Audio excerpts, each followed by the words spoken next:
오늘 우리가 함께 살펴볼 말씀은 누가복음 19장부터 20장 44절까지의 말씀입니다.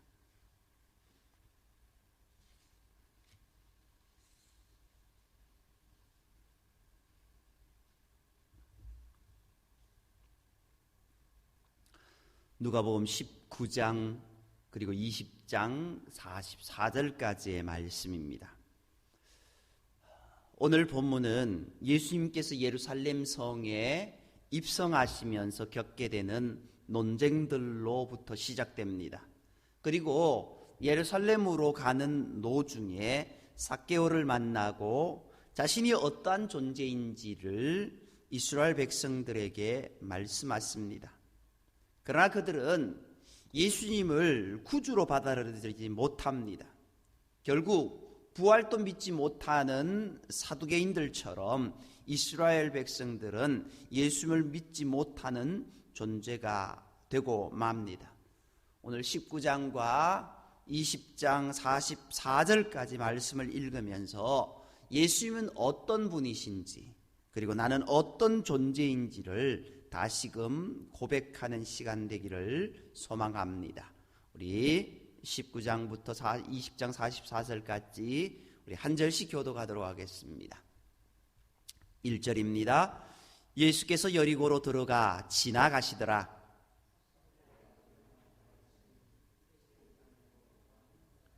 그가 예수께서 어떠한 사람인가 하여 보고자 하되 키가 작고 사람이 많아 할 수 없어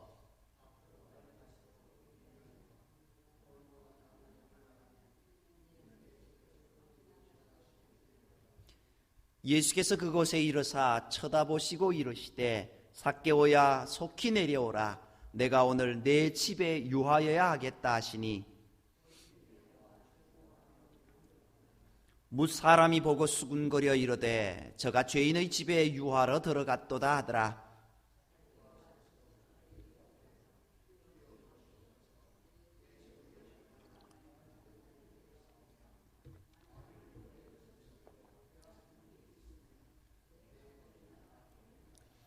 예수께서 이르시되 오늘 구원이 이 집에 이르렀으니 이 사람도 아브라함의 자손이미로다.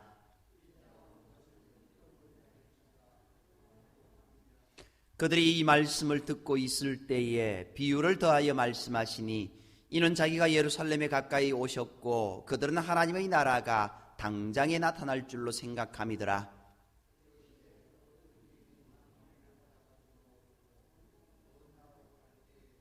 그 종 열을 불러 은화 10문화를 주며 이르되 내가 돌아올 때까지 장사하라 하니라.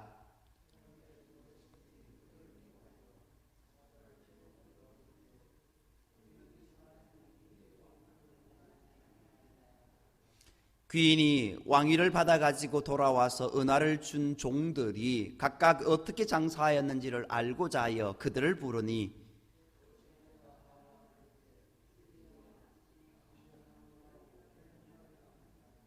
주인이 이르되 착하였도다. 착한 종이여 내가 지극히 작은 것에 충성하였으니 10고을 권세를 차지하리라 하고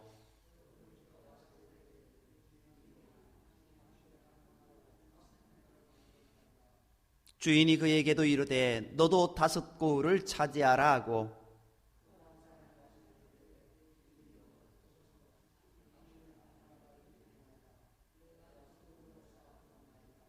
이는 당신이 엄한 사람인 것을 내가 무서워함이라. 당신은 두지 않은 것을 취하고 심지 않은 것을 거두나이다.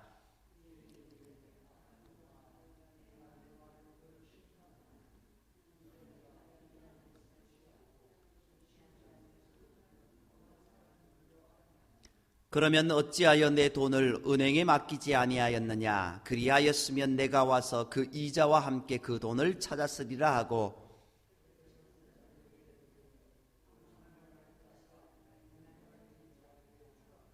그들이 이르되 주여 그에게 이미 10문화가 있나이다.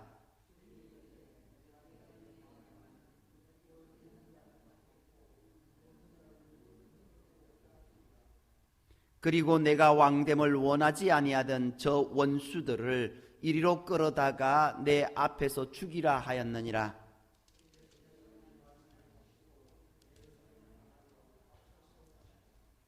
감람원이라 불리는 산 쪽에 있는 벳바게와 베다니에 가까이 가셨을 때에 제자 중 둘을 보내시며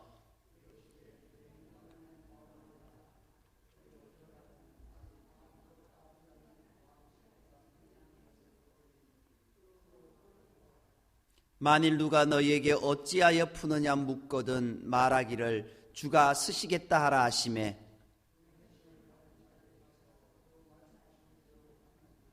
나귀 새끼를 풀 때에 그 임자들이 이르되 어찌하여 나귀 새끼를 푸느냐.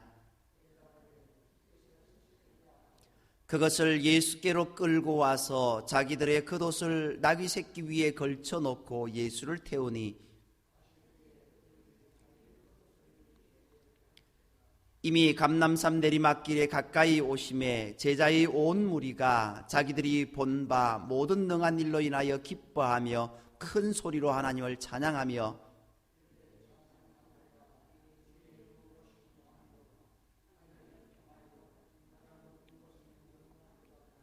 무리 중 어떤 바리새인들이 말하되 선생이여 당신의 제자들을 책망하소서 하거늘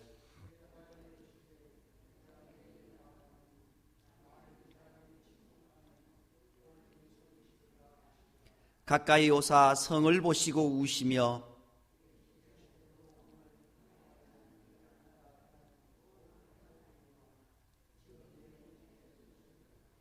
날이 이를지라 내 원수들이 토둔을 쌓고 너를 둘러 사면으로 가두고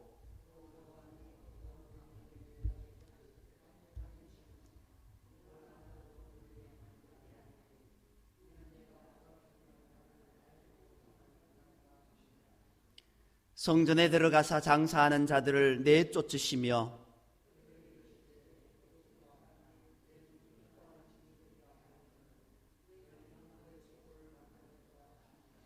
예수께서 날마다 성전에서 가르치시니 대제사장들과 서기관들과 백성의 지도자들이 그를 죽이려고 꾀하되 백성이 다 그에게 귀를 기울여 들으므로 어찌할 방도를 찾지 못하였더라. 아멘.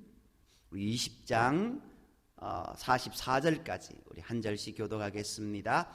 하루는 예수께서 성전에서 백성을 가르치시며 복음을 전하실새 대제사장들과 서기관들이 장로들과 함께 가까이 와서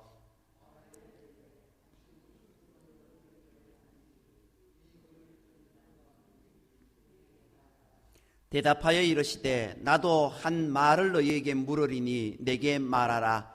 요한의 세례가 하늘로부터냐? 그들이 서로 의논하여 이르되 만일 하늘로부터라 하면 어찌하여 그를 믿지 아니하였느냐 할 것이요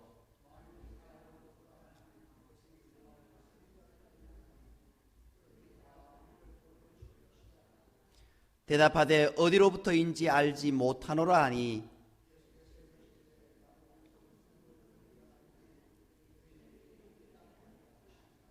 그가 또 이 비유로 백성에게 말씀하시기 시작하니라. 한 사람이 포도원을 만들어 농부들에게 새로 주고 타국에 가서 오래 있다가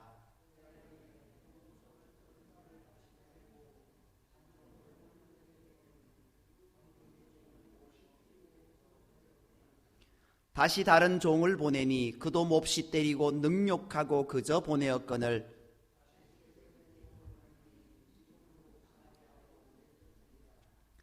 포도원 주인이 이르되 어찌할까 내 사랑하는 아들을 보내리니 그들이 혹 그는 존대하리라 하였더니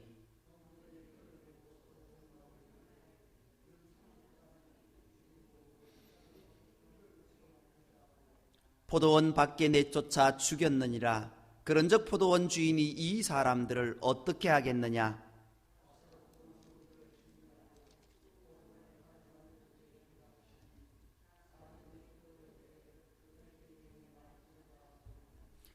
그들을 보시며 이르시되 그러면 기록된 바 건축자들의 버린 돌이 모퉁이의 머릿돌이 되었느니라 함이 어찌미냐?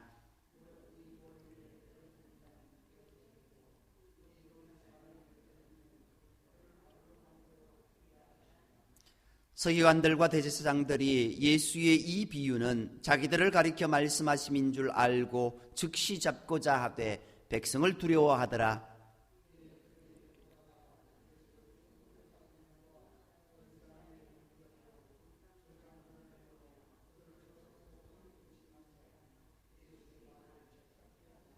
그들이 물어 이르되 선생님이여 우리가 아노니 당신은 바로 말씀하시고 가르치시며 사람을 외모로 취하지 아니하시고 오직 진리로서 하나님의 도를 가르치시나이다.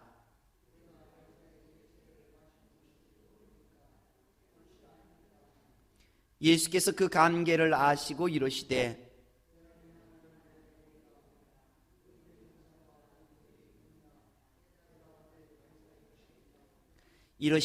그런즉 가이사의 것은 가이사에게 하나님의 것은 하나님께 바치라 하시니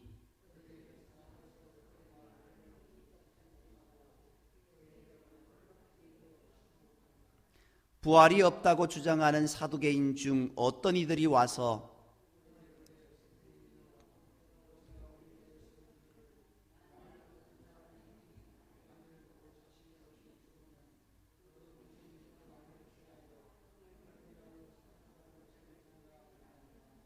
그런데 7형제가 있었는데 마지가 아내를 취하였다가 자식이 없이 죽고 7이 다 그와 같이 자식이 없이 죽고 7이 다 그를 아내로 취하였으니 부활 때에 그 중에 누구의 아내가 되리까?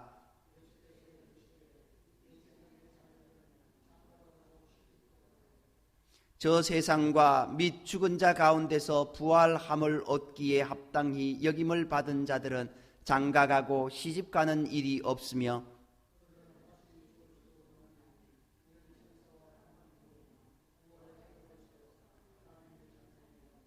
죽은 자가 살아난다는 것은 모세도 가시나무 떨기에 관한 글에서 주를 아브라함의 하나님이요 이삭의 하나님이요 야곱의 하나님이시라 칭하였나니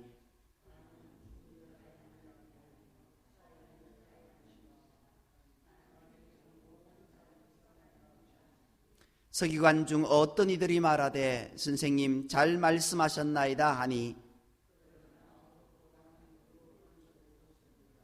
예수께서 그들에게 이르시되 사람들이 어찌하여 그리스도를 다윗의 자손이라 하느냐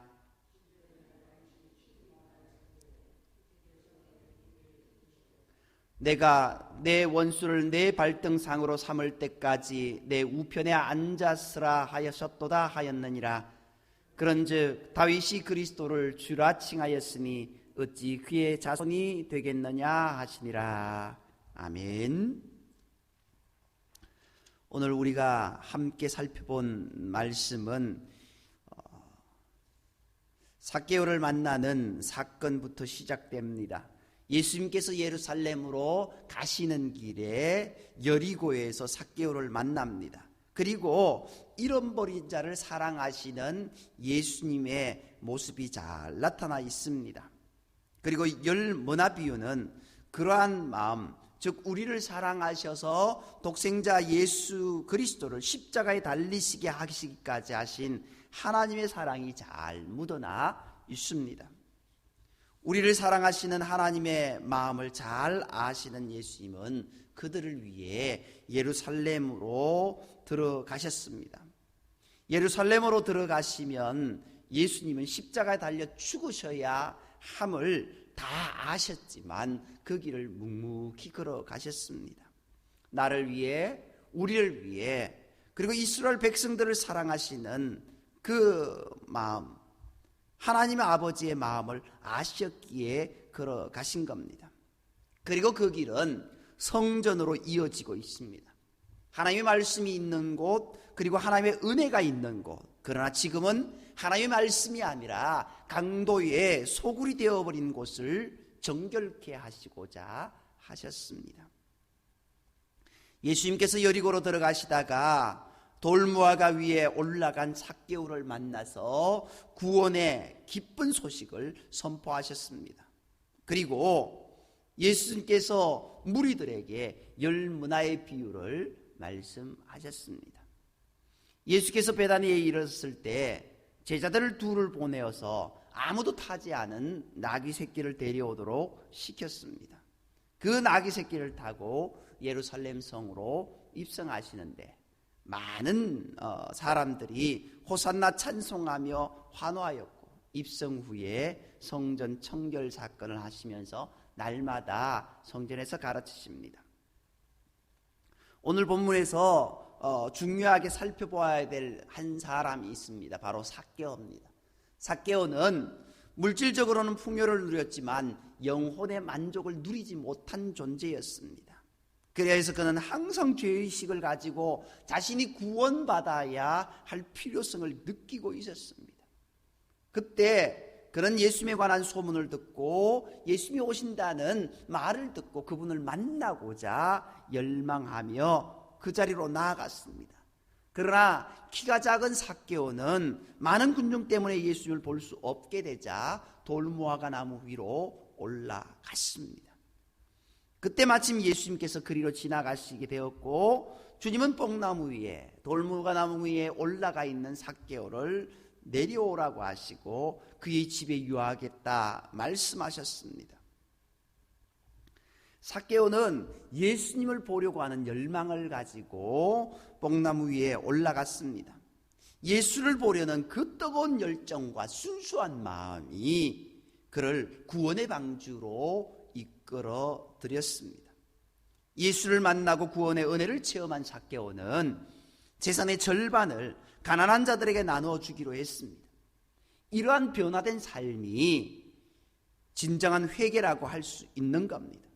예수님께서는 삭개오의 이러한 참된 회개와 전적인 자기 포기에서 우러나오는 고백을 보시고 구원이 그에게 임할 것이다 라고 말씀하셨습니다. 예수님의 구원의 선포와 더불어 이 삭개오에게 그도 아브라함의 자손이라는 그런 은혜를 주게 되었습니다. 오늘 우리는 어떤 삶을 살고 있습니까? 삭개오와 같은 열정적인 주님을 바라보려고 하는 그런 믿음 가운데 살아가고 있습니까? 오늘 19장에는 열망을 가진 한 사람이 나옵니다. 그런데 그 뒤에 가다 보면은 어떤 모습이 나옵니까?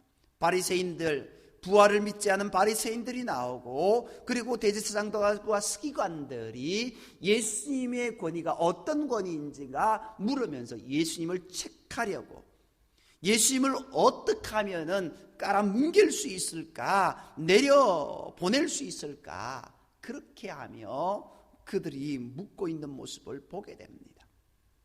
나는 주님을 나의 왕으로 모시고 매일 기쁨으로 충성되게 살고 있는가?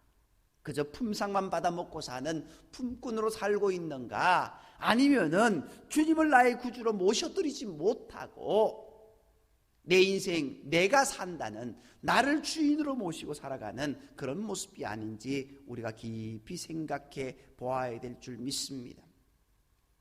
삭개오의 열망이 우리 가운데 있기를 원하고, 성전을 청결하신 그 모습처럼 오늘 우리의 마음이 온갖 세상의 잡다한 것으로 가득 차서 오물투성이 있는 모습이 아니라 깨끗한 주님을 향한 열망으로 믿음으로 살아가는 저와 여러분이 되기를 간절히 소망합니다. 주님은 우리를 구원하시고자 예루살렘으로 들어가셨습니다. 예루살렘으로 들어가셔서 십자가에 달리셨습니다. 인자에 온 것은 잃어버린 자를 찾아 구원하려 함이라고 말씀하셨는데, 오늘 이 삭개오가 그런 은혜를 잊게 되었습니다. 우리도 예수 그리스도를 나의 구주로 모셔드리면서 주님을 바라봄으로 이러한 은혜가 우리 가운데 있기를 원합니다. 이 한 주간 주님의 십자가의 길을 묵상하며 주님의 뒤를 따라가는 저와 여러분이 되기를 원하고, 오직 주님을 의지하며 믿음 가운데 걸어가는 저와 여러분이 되기를 주님의 이름으로 축복합니다. 기도